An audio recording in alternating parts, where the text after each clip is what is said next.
right, so welcome to this second episode of Let's Corona.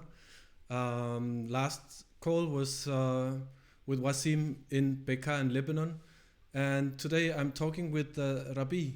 He's in Bekaa as well. Actually, he was supposed to be in Beirut, but he moved from Beirut to Bekaa to visit his family. And this is actually the place that I got to know Rabie. When I've been visiting Lebanon several times in terms of addressing the issue of the displaced people living in Lebanon, especially the Syrian refugees that have been flooding the borders since the war started now 9 years ago and is still ongoing in Syria. And Rabie, I'm married to Rawan, which is a Syrian refugee that came to Denmark. For those who don't know about this information, so I got married to a Syrian refugee, Rawan, which is my wife now, and she was actually studying together with Rabie in the university in Damascus. And this is how I actually got to know Rabie. Our first meeting was like we're sitting here now online through Skype. We were planning out a lot of things, and then I went on my first journey to Lebanon and got to meet Rabie.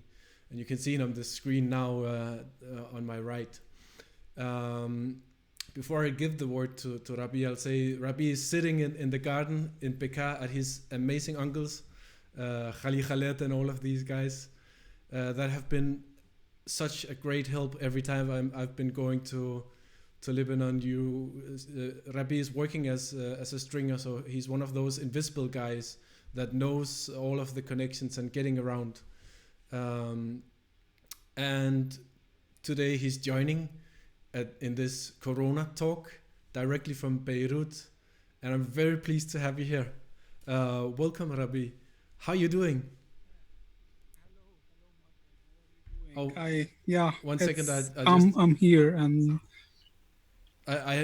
Can you repeat? I forgot to turn up your sound. You know, this is live, and it's I've just begun this forgot to journey with record. live streaming. No, I forgot to turn up the sound of you. So now you're live. All right. Hi, Rabie. How are you Yeah, doing? I'm live. I'm doing good actually now. At the moment, I'm, as you mentioned, sitting in this garden of my grandfather, and surrounded by family who I moved to from Beirut. Like I live in Beirut, but now I'm working home office like everybody in the world now, maybe. And I had the opportunity to move privately. There is no public transport here, also, uh, as it is in all the world. I think, at least, this is the impression that, yeah. But I'm here. I'm in Bekaa, in a small village called El Marj. It's where my uncles live, and where I have many childhood memories. I came here like for these memories as well. Yeah, and it's nice talking to you, Martin. It's been a while since we met Too long. personally. Too long, yeah. It's been too long. So It's can you more say than a year something now. about We met, how, yeah. since it's this is a Corona talk, and you've been in a lockdown in Lebanon. We heard about this in the last episode, but how were you actually able to move from Beirut to Bekaa? There's a curfew route right now from at 7 in the evening until 5 in the morning, but you can't just go out, right? How did you get to Bekaa? Yeah, actually moving around at the times of the curfew, which, as you mentioned, 7 p.m. till 5 a.m. It's everywhere. It's not. It's being like people are abiding by this curfew.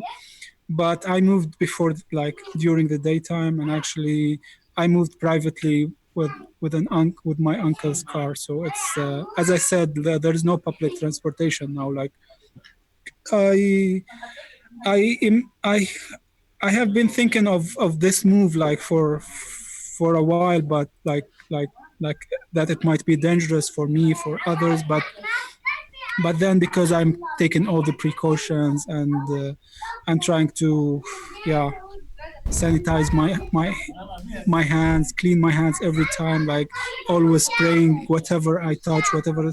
So I thought it might be not so dangerous for me to move here, and also because here in this region till now, like in this part of Lebanon till now, there are no corona cases recorded. So I hope I didn't bring it here. Yeah. Really hope I didn't bring it here. I can just update and say that today in Lebanon it's 463 people that have been confirmed with corona. You have 12 deaths and 37 have recovered so far. And as I talked about yesterday, like the horror scenario is if corona actually reaches to Bekaa because of the population and the density of the camps in the Syrian camps. This is what. How have you been managing life since Corona hit Lebanon? Actually, it's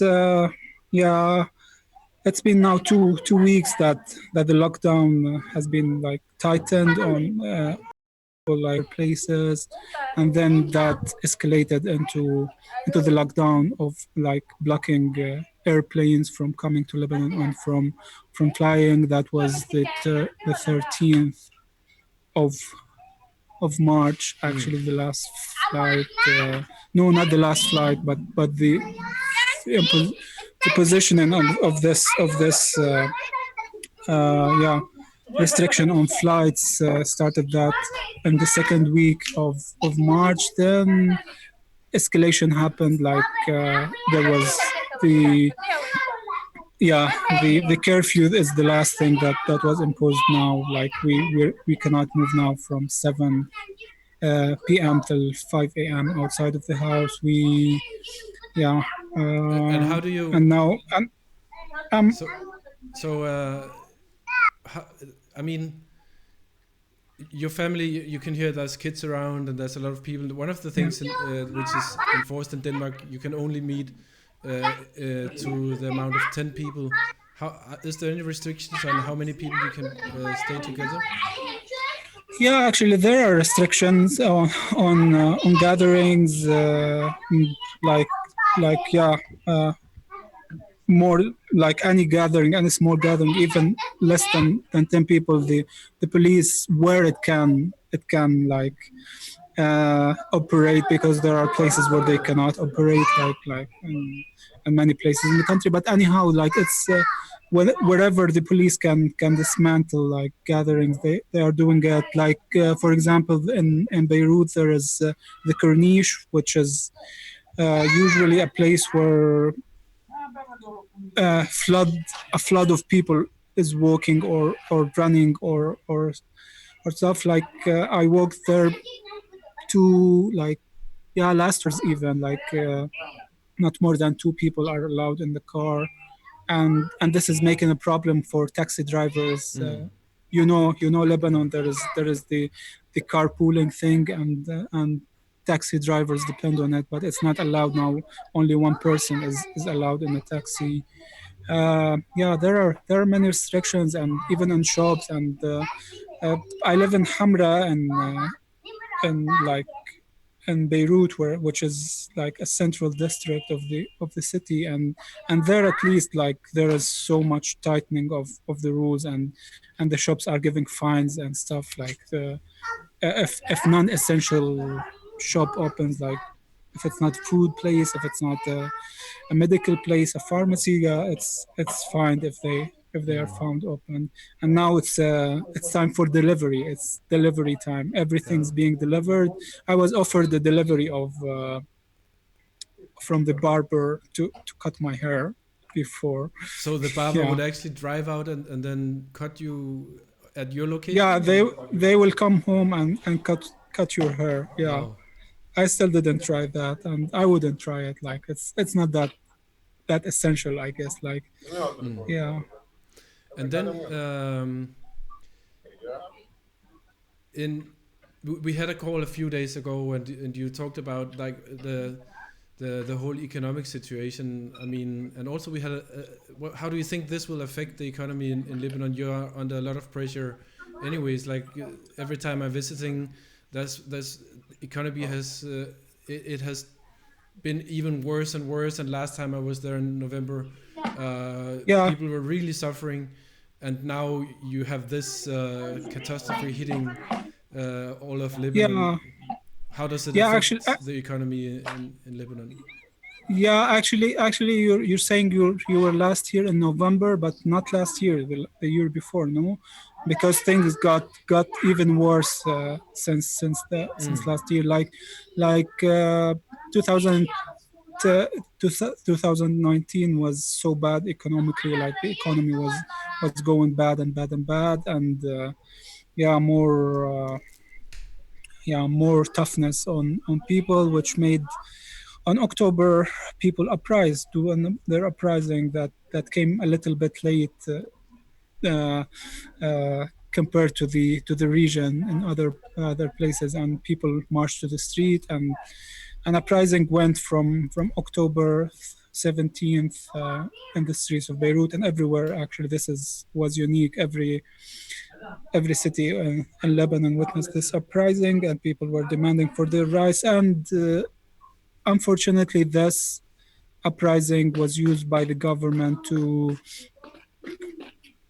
escalate the tightening on, like, to escalate the economic aggravation of Mm. the, like they got loose of they were, for example, holding the lira, the Lebanese pound, like they have a fixed exchange rate for it, and they got that loose, and made the economy in the hands of exchange people, like black market, which made things so bad for the people, like Mm. economically. And then there were restrictions by the banks on people withdrawing money, because there was a dollar crisis, like few dollars were in the country, like that was what the banks were telling the people. So few people got like restrictions on how much they can withdraw money. And Mm.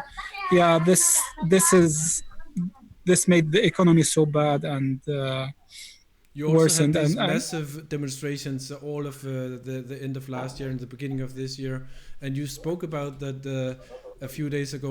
The government they used this opportunity, and quite possible also to save the yeah, risk of the spread of COVID-19, but they cleared out the streets and the places where people were doing the yeah, sit-in demonstrations, right? What yeah, happened? this is what happened. Yeah, I was coming to say this, like to reach this point, like that the situation where economically was bad because of the government's measures that they were taking, the black market. And then with that, fewer people uh, went to the street, like the large demonstrations of October and November became less and less and less. And then what was left is some sit-ins, like a major sit-in in downtown Beirut, and others in Tripoli in the north, and in Bekaa there are some sit-ins, but the main one was in downtown, and Martyr Square and Riyadh Salah Square. And with this COVID-19 situation, and people not going to support each other when it comes to, yeah, to going to the street, uh, the situation was used a few Mm. days ago by the government to go to the sit-in in downtown, break the tents, which were being broken before by thugs, I would say, like 2 or 3 times where this happened. But the difference is that now there was no one to protest this. Like Mm. it's happened. The people were kicked out of the tents, and nobody supported. And actually, the people who were staying and the tents there were majorly people who didn't have homes to go back to, because most of the people come from families didn't like them being part of the uprising and didn't allow them back to the houses. So they needed to stay in the tents. Mm. And then, yeah, they were kicked out 2 days, like 3 or 4 days ago. Yeah. So now, I Yeah. mean, you're fortunate enough to actually have a job. You're one of the few that are very skilled, Yeah. and you have a work at the Goethe Institute. You have a contract for at least a year now. Yeah. But a lot of other people, especially the Syrians and also the Lebanese, are in a very Yeah. difficult situation because of the Yeah. economy. Situation is, yeah. I As I said, it all began during the uprising. Like, too many people were kicked out of their jobs because the economy got so bad. So many people were started to take, like, to be given half of their salaries only, if they don't, but then half of the salary and doubling of the work, like, because they kick out people, they keep people, like, some people, but the people who stay will be given half of the salary, but they will need to compensate for others who were kicked out. I'm talking here about restaurants, about small enterprises, and because Lebanon has no big economy yeah. already, like one of the uprisings calls was creating a productive economy in the country to not depend on services, on tourism, on NGO money, that because this is how this country operates, on or money coming from foreign countries just to support political parties from different factions, from different positionings. This I want to take it in another direction. Here in Denmark, I mean, we have been in a lockdown since the 11th of March. And there are ups and downsides of this situation with the COVID-19. One of them is I've heard this by quite a few people that I know, that they actually enjoy that they get the time to be together with their kids. They, we have busy lives, a lot of work, and find it difficult in the everyday life before this came to actually use the time that we would really like to do with the kids. And I guess this is kind of one of the side effects which is happening to some people that are not infected with the closely with the virus, or having close ones that are struck by this. And suddenly you have the time. I've been spending time with my kids in the forest, and I can hear you have kids running around there. And how yeah. what do you think? This is there any positive things happening in relation to this? When you have the bad economy and people, like, the fear of a large breakout, do you see any positive changes for you also in Lebanon? Yeah, yeah. I think there are always positive things. Like we're humans. Like we find ways to do good things. Like even during crisis, and this is a crisis. And I will come later to talking about how this is something that's affecting everybody in the world. Like or maybe I would say that now. Like it's rare, or we've never witnessed such a thing. Maybe you and me, where everybody in the world is affected. Like it's actually like there are always wars in this world. Like there is a war in Syria, a war in Somalia, a war in Yemen, a war in Gaza, but the people affected by it are limited. And but this time everybody's being affected by. I'll go to the positive thing, but I will need to say this, that yeah, now everybody's being affected by this, and I hope that we will go back to normal life later and think of others who are experiencing bad situations all the time. Like think, say, lockdown, and Gazans will laugh.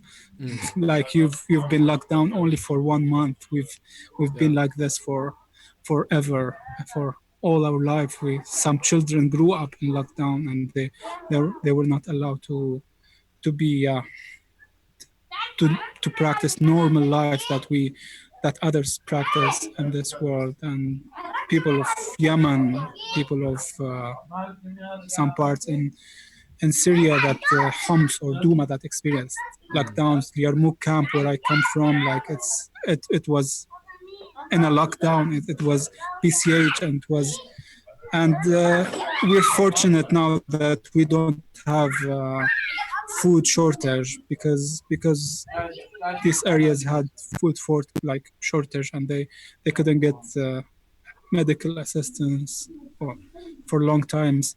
Yeah, so this is yeah, I will come to the positive things. The positive things, for example, yeah, is what you said about us sitting like back and reflecting maybe our lives and reflecting our realities and enjoying things, smaller things that we didn't have time to enjoy. Like I've been into gardening for a while. I've been always wanted to do gardening, but now in my house in Beirut we have a small urban garden which with my flatmates we're trying to keep and to grow and to do that. Speaking of positive things, like how how how the environment is being improving, like how witnessing and improve and less pollution, less human movement, less pollution, less. Actually, you were in Beirut, and I remember when we were once in this car and passing through Beirut, and you told me that the smog is something like It was killing horrific. in here, and To be honest, it's horrific. And I think, but Beirut yeah, is the place in the world with the most horrific pollution I've ever experienced. It was a disaster, yeah, and you could feel it in yeah. Beirut. How is No, the it traffic now? decreased so much. Like it's so much decreased. Like you can move around and yeah, and not see many cars in the street. And this is affecting positively the environment. Like the smog that you didn't like is and that I didn't notice because I'm living in the city all the time and Yeah, خلاص, it's part of life. But you noticed that coming from outside, and it's now less. I would say this is one of the positive things. I'm hoping for the sea to be cleaner in Beirut, but that would mean like this lockdown will go yeah, for a year, and I don't want that to happen because yeah, personally it's affecting me hardly, and maybe we can come to that. yeah. So Rabi, Yeah. I think it's about time. We've been speaking for maybe 20 minutes now. Is there anything you want to say before we finish up this nice call? Yeah, I just want to say that I didn't notice they were 20 minutes. I almost thought that that's gonna go for an extra 15 minutes now, Yeah, but it's yeah, it's nice. It's nice that we're meeting, we're talking, we're discussing this shared reality of us. Like you know the whole idea of this I arose from the fact that I can't travel out in the world and do my work, and I got to think like how can I contribute to some with something in this time, and then I thought about calling my friends around these places yeah, and get a dialogue going, and those people being with us out there, they might uh, like it or not. At least we had a nice time together here, and then we'll see what happens. And I hope to come back in yeah. a not so distant future to Lebanon. Let's hope this coronavirus is leaving soon. Soon. Yeah, Mm. we all hope it will leave soon, like because we're yeah, I want to share this that I'm now experiencing it in a very bad way, like this lockdown, because I'm living here, my girlfriend is living in another place in the world, and we don't know when we'll meet. Like it's this is personally affecting in a bad bad way, and I hope it will finish soon, like, so I reconnect with her. Like, this is my main thing at the moment, and also meeting people like you is something that I would be looking forward to. And as you said at the beginning, we started on Skype, then we met, and this will happen again. Like, now the cycle and is actually on the we're on 11th, Skype. on March 11th, that was 2 years ago. I was sitting where you're sitting right now, and you made a surprise. It was my 40th year's birthday, and you had made cake, and your uncles were cooking, and we were eating this very, very nice lamb and food from made on a big iron plate in this garden. We'd been working for 14 hours that day in the farms of Bekaa, and you have footages of that being. Yeah, I have. It was such an amazing memory. So thank you for all the love and caring that you are giving every time I'm going visiting you, and even now we're sitting here. It's amazing. So I'm gonna switch to my camera here, and then I'll finish up the talk, and I'll if you just hang on, and then I'll talk with you once I shut down the show. 1 second. So So this was really nice to have Rabie with us from Lebanon, from Bekaa. He's a good friend of mine. We've spent a lot of hours together.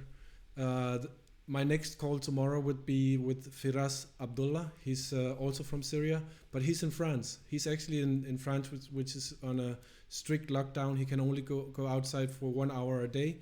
And I'll call him in his apartment somewhere in France. And I'm looking forward to spend some time with Firas tomorrow, and hope you will follow as well. Like and subscribe, all of this, whatever you say for these me possibilities. Thanks for being here with me and Rabie. Take care, and see you in the next call. Bye-bye.